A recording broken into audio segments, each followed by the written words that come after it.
Yeah. Rise, shine, give God the glory, glory, rise.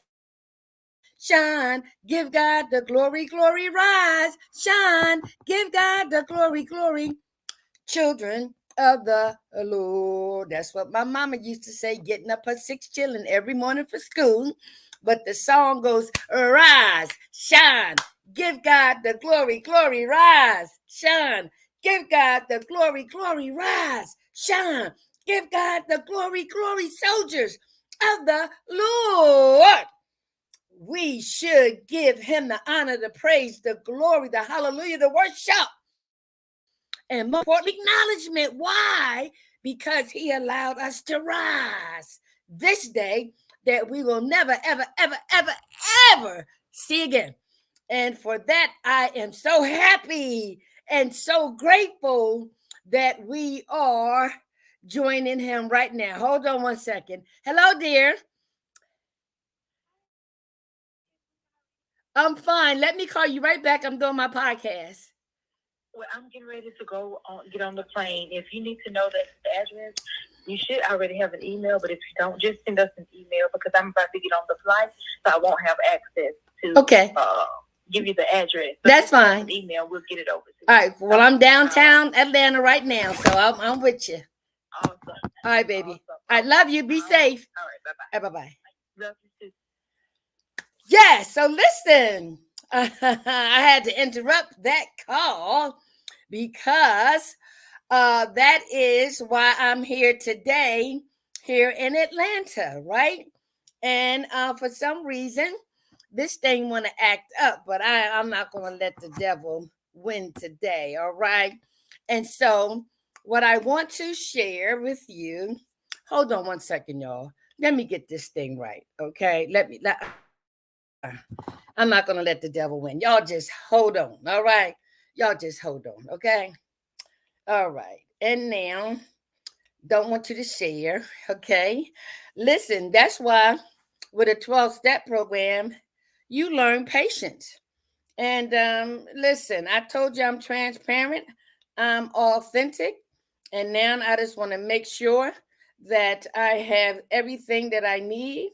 And so I'm going to do what I need to do and make this bad boy right. Okay. So here we go. All right. I'm done. Okay. All right. All right. All right. See, that's what I mean. Listen. I ain't letting the devil win nothing. Right? I'm not letting him win nothing. So y'all just hold on tight. Let me get this Instagram thing situated. And all right, so here we go. And y'all don't mind if I start again, do you? Huh? Y'all don't mind, do you? Okay. Let's go over here and hold on. All right, here we go. All right. Okay. Now, I'm going to say it one time. Rise, shine, give God the glory, glory, rise, shine, give God the glory, glory, rise, shine, give God the glory, glory. Children of the Lord. But the song really goes to rise, shine, give God the glory, glory, rise, shine, give God the glory, glory, rise, shine, give God the glory, glory. Soldiers of the Lord. Why? Because he chose you and chose me to rise this day that we'll never, ever, ever see again. Guess where I'm at, y'all? Because I give him my gratitude. I'm so happy to be back here in Atlanta with Dr. Sonja for the business mastery for coaches, speakers, and thought leaders. I'm on fire. And so I'm here for a few days. And this is where I've been here last month for a couple days, and now I'm back. Wait a minute, let me get this stuff together. And so the reason why I'm back here in Atlanta is for God to use this phenomenal woman to share her experience, her strength, her hope, her wisdom on how to turn pain into passion, which I've done, but how you turn passion into profits, meaning that we can have, if we didn't come from a wealthy family can come from us. So, because of my 33 plus year in recovery from alcoholism, drug addiction, the lifestyle that included prostitution and a whole lot of other things, I've been a part of a 12-step spiritual program, and I've also been working with the Ruiz family on the 5 agreements, and more recently, Dr. Sonja of P3 University. I don't represent any of them, but I represent the God of my understanding who met me underneath a parked car 33 plus years ago while getting high and doing all kinds of sexual favors for my stepson. When everything was said and done, he transformed to a violent person. I transformed to a person who feared for her life, started running from him, got a flashback from my past of playing hide and seek. Get under the bed, they can't find you. When I was running, I saw the slew of cars. Just get underneath one of those cars. He can't get to you. There, the flashbacks continue. Edwina, you're 34 years old underneath a parked car. What's wrong with you, boo? What's wrong with you? Huh? It wasn't that kind of a question. It was, what's wrong with you, Edwina? What is wrong with you? You was the class vice president, co-captain of the cheerleader team, one to most likely to succeed. Your parents said you were the smartest of the 6 kids. What's wrong with you, Edwina? Your children don't understand what happened to you. They used to respect you and admire you, but you're underneath a parked car. The flashbacks continued even the more. At the age of 23, as a prostitute, I had an abortion. I consider that murder. And I said, from that point on, whatever happens to me, I deserve. So, yes, the rapes, the beat ups, the being passed around like a bucket, robbing dead bodies, stepping over dead bodies, seeing them stacked up in the basement, trying to commit suicide several times, jumping in and out of cars, turning tricks. What is wrong with you, Edwina? The anger, the humiliation, the self loathing, right? The guilt, the shame, the remorse. And somewhere deep down inside, I cried out these words, whoever they say you are, take me out this life now or show me a better way. Voila. The God who I taught was a punishing God, was the God that met me, delivered me, and prepared me from underneath that parked car to be sitting here before you. Now I'm obtaining my doctorate degree in biblical studies, got my master's in human services on EAP programs, how to help employees keep their job who have co-occurring disorders, mental illness and substance abuse like WA, right? And I also wrote my journal back in the first 4 years of my recovery, journal entries of a recovering person. I had no idea God was going to publish, but I'm so glad he did, because that journal became my reference point. So I want to invite you to my free virtual presentation on April the 20th and the 27th from 7:30 to 8:30 p.m. Eastern Savings Time, so I can share with you my journey to authenticity and transparency. Why? Because what you see now, I don't look like what I've been through. Because what you see now is my accentuation of my heritage, my culture. Because my other podcasts I have on the wigs, the makeup, and I even keep these dentures in. But when the spirit hits me, I snatch that wig off, I wipe off the makeup, and I even take out these dentures. I'm going to keep them on in this time, right? Because I want to articulate and pronunciate correctly, all right? But I am demonstrating how the physical mask must go. I didn't have any mask on underneath that parked car, only weighing 90 pounds, dark circles around my eyes, face all sunken in, hair all short and matted. Whoever they say you are, take me out now or show me a better way. So for 33 plus years, I've been embracing, internalizing, conducting surgery, assessment, evaluations on the 12 spiritual principles of a 12-step program, namely Alcoholics Anonymous. I don't represent Alcoholics Anonymous, but been a proud and grateful and humble member for over 33 plus years, one day at a time. And as a result of being introduced to The Five Agreements by the Ruiz family, and Dr. Sonja of P3 University, which is why I'm here now, because I've been following her for the last few months, and this is the second time I get to see her in person.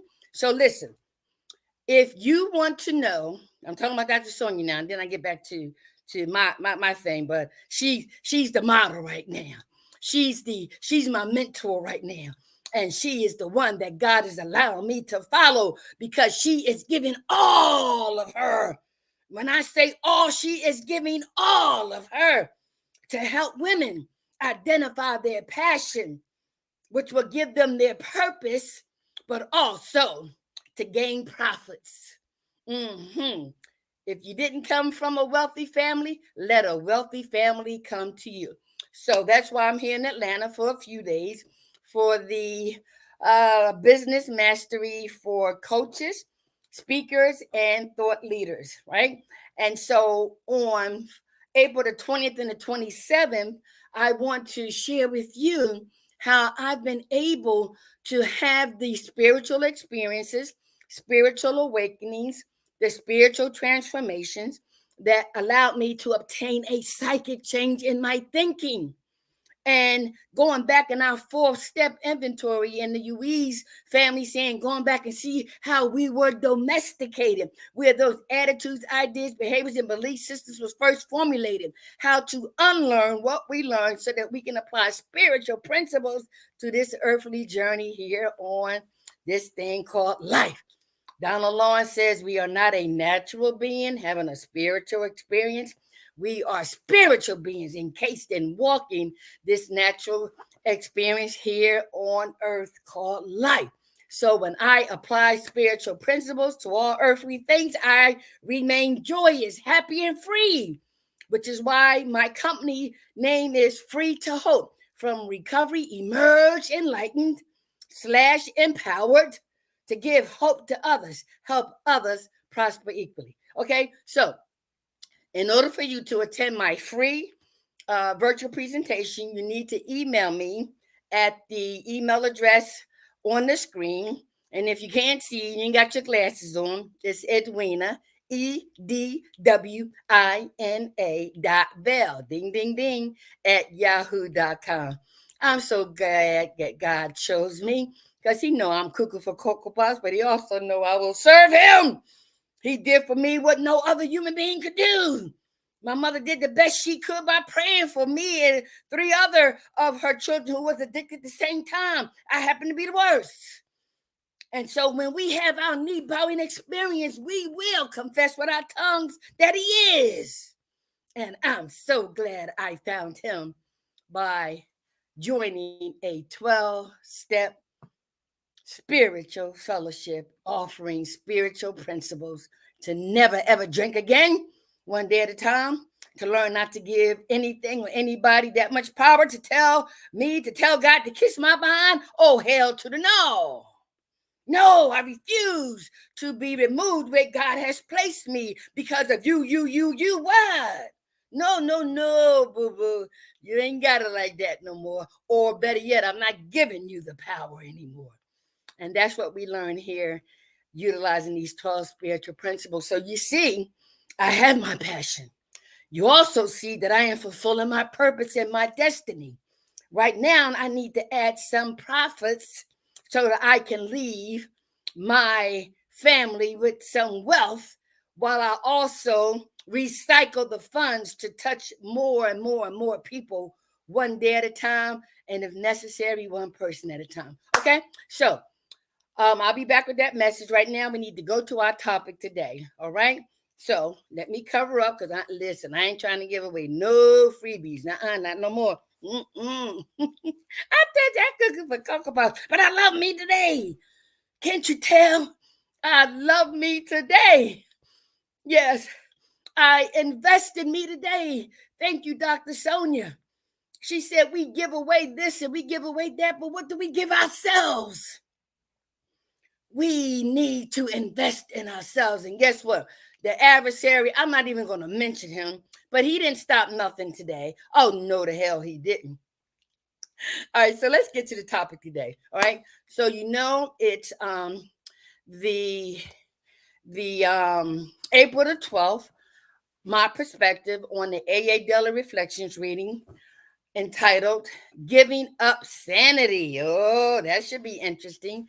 Giving Up Sanity. Okay. Now, I want you to open up your spiritual eyes and your spiritual ears so that we can dissect this baby. Okay. So, I like dissecting each and every word so I can get the intent of the authors. Okay. All right. So, here we go. Let's do this. Let's get that on and let's move this out the way. Okay. April the 12th, Giving Up Insanity. And so our co-founders takes a quote from the AA Blick book off of page 38 that states, where alcohol has been involved, we have been strangely insane. And the person in recovery shares their perspective by saying, alcoholism required me to drink, whether I wanted to or not. And sanity dominated my life and was the essence of my disease. It robbed me of the freedom of choice over drinking and therefore robbed me of all other choices. When I drank, I was unable to make effective choices in any part of my life, and life became unmanageable. I asked God to help me understand and accept the full meaning of the disease of alcoholism. See, when we have that knee bound experience, if you've been afflicted with the disease of alcoholism, and it is a disease now, okay, I'm a believer. I am a believer because my history and my pattern demonstrates that, as we will talk about more in the text, okay? But giving up sanity. Now, when we come into recovery, we get a different perspective of what sanity and insane things are. So we get a different perspective. Because out there, before we came into this spiritual program, we thought we were crazy people, did some crazy things, right? How can a person who was educated and well liked and popular be underneath a parked car? Hmm? And so I thought I was an immoral person, right? Dr. Alvin Turner, bless his heart, because I got a TV talk show for the last 32 years. He said that the Western society asked the wrong question. They will ask, and people will ask, what's wrong with you? What's wrong with you? He said that the question should be, what happened to you? What happened to you? What happened to you? And can you just hear the difference? Instead of what's wrong with you? What's wrong with you? What's wrong with you? And having an openness to say, boo boo, what happened to you? Tell me. Share with me.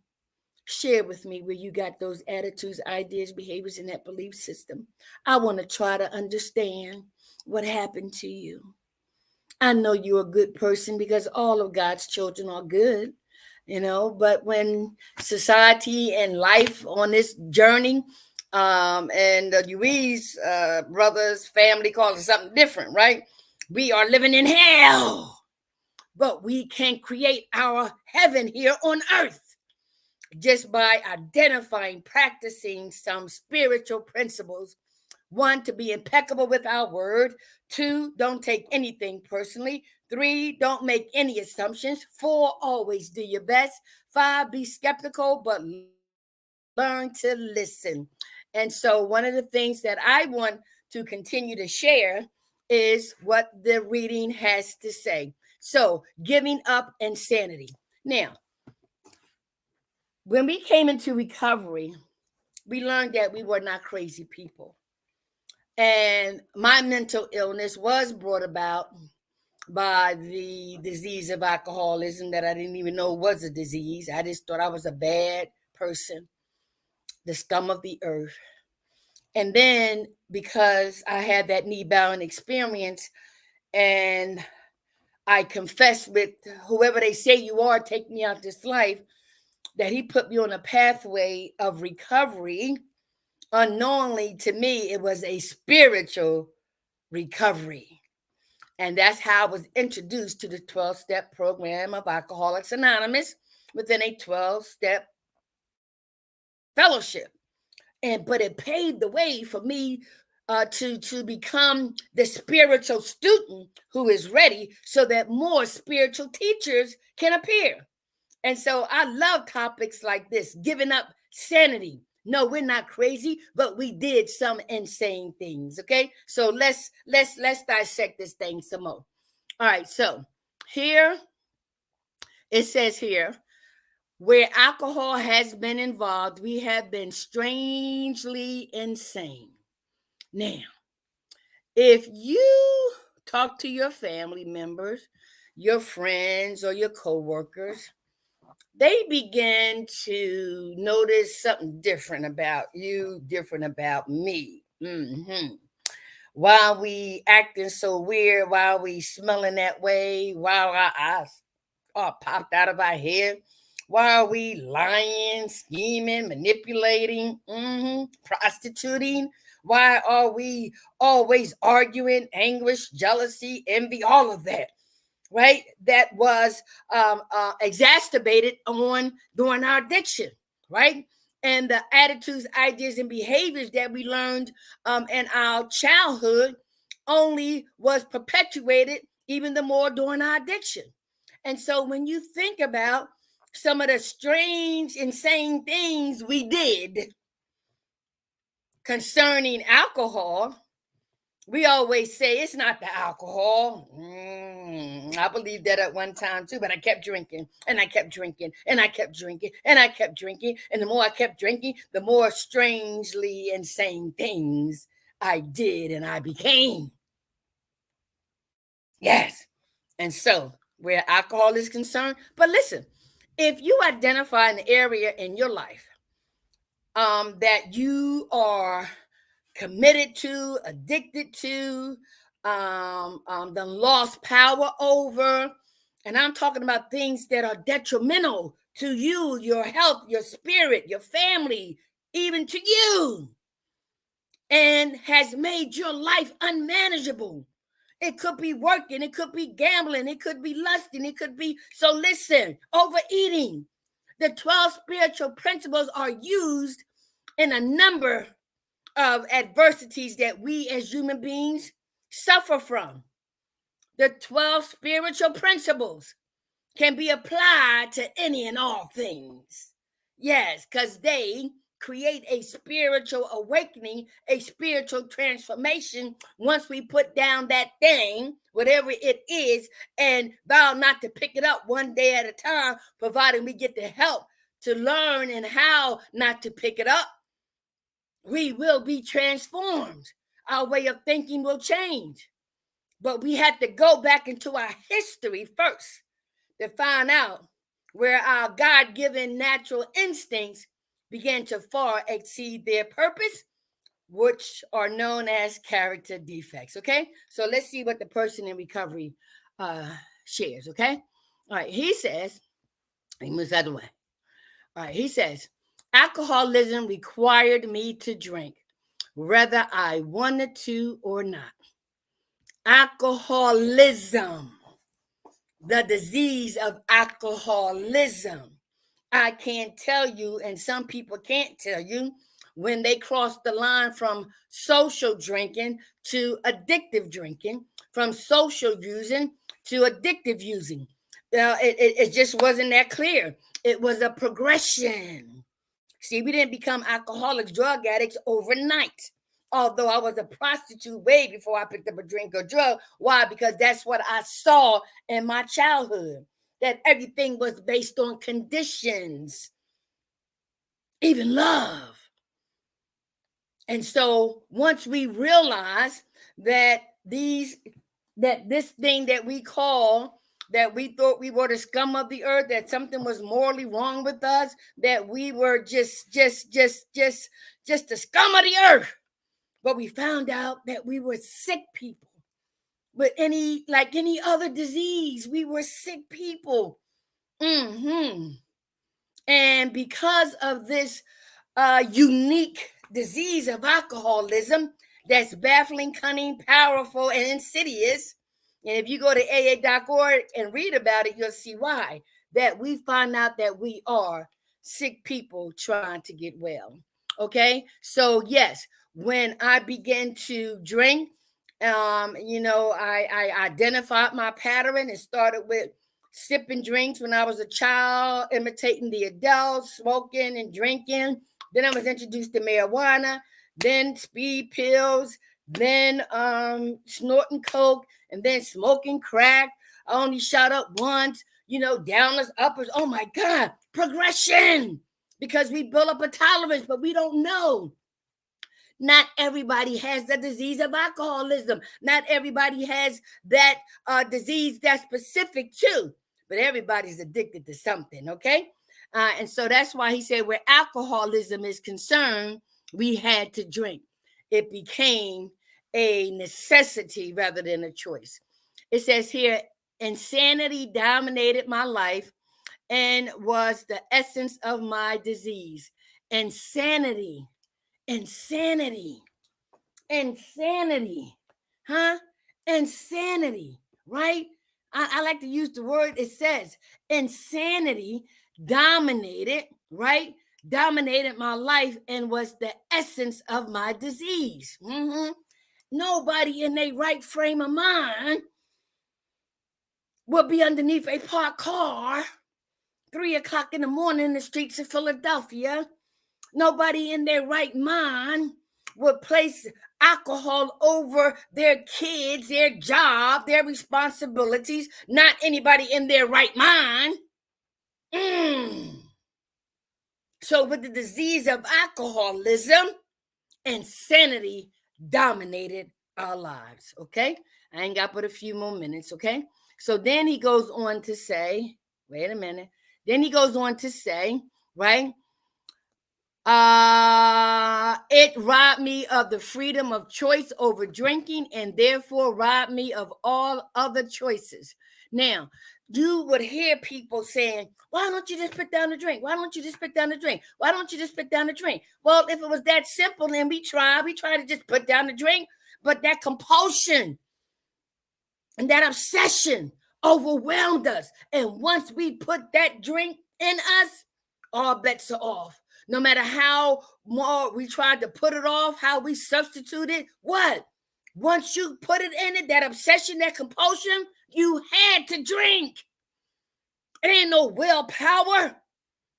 When it comes to alcohol, you trying to hold that stuff like you having diarrhea, boom, it's going to come out. And we're going to drink, no matter what. I know it looks like we're crazy, but we are driven by the disease. Similar to, diabetes and cancer, but the outcome is a little different, all right? All right, so I got a couple more minutes. Then he says, right? He says, when I drank, I was unable to make effective choices in any part of my life, and life became unmanageable. So guess what? Whatever your addiction is, you kept using, you kept buying, you kept substituting, you kept on going. And then you wonder why you're not going to work, why your hygiene is not so good, why your family are distancing themselves from you, why you are no longer employable, and you think that you're just going through a little something, something. Sure you are. We thought the same thing because we tried to control something that wound up controlling us, and we couldn't do it, right? And so it affected all areas of my life, our life, and our lives indeed became unmanageable. All right. And then the last thing he says here, I ask God to help me understand and accept the full meaning of the disease of alcoholism. Now, those who have opinions, good. You know what they say about opinions. Everybody got one, right? You know what I'm talking about, right? But I want you to do your own research.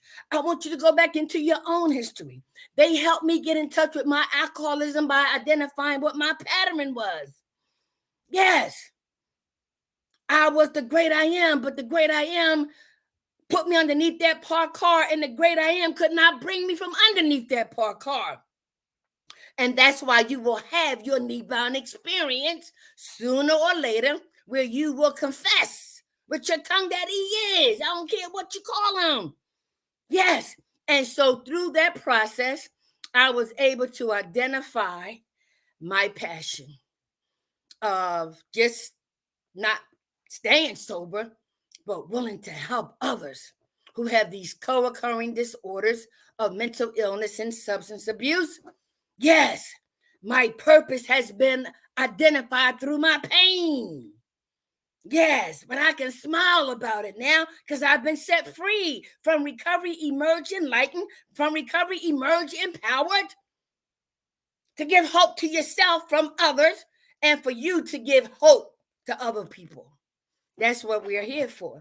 So I'm over a minute and I'm just so happy to be here in Atlanta. And listen, I want you to, contact me. And if you need a spiritual coach or consultant, you need a transformational speaker, I'm your girl. Miss Cuckoo for Cocoa Pops, right? Edwina B is my name, but my name is not that important, right? If you feel my passion, if I'm fulfilling a purpose in you, then my job is done just for this second. But he said, no, keep it going, keep it going, keep it going. And I so happily will, one day at a time. So, Atlanta, I'm here for a few days and I'll be podcasting maybe later today and definitely tomorrow morning if it's God's will that you and I are rejoined. Okay, I got to go. I already made my meeting on the phone. While on the plane too. All right. Listen, I stay connected. I make my spiritual appointments. I go to my spiritual doctors. I go to my spiritual fellowship because it's all spiritually based to apply to these earthly matters here on this earth called life. Nothing and nobody is going to steal my joy.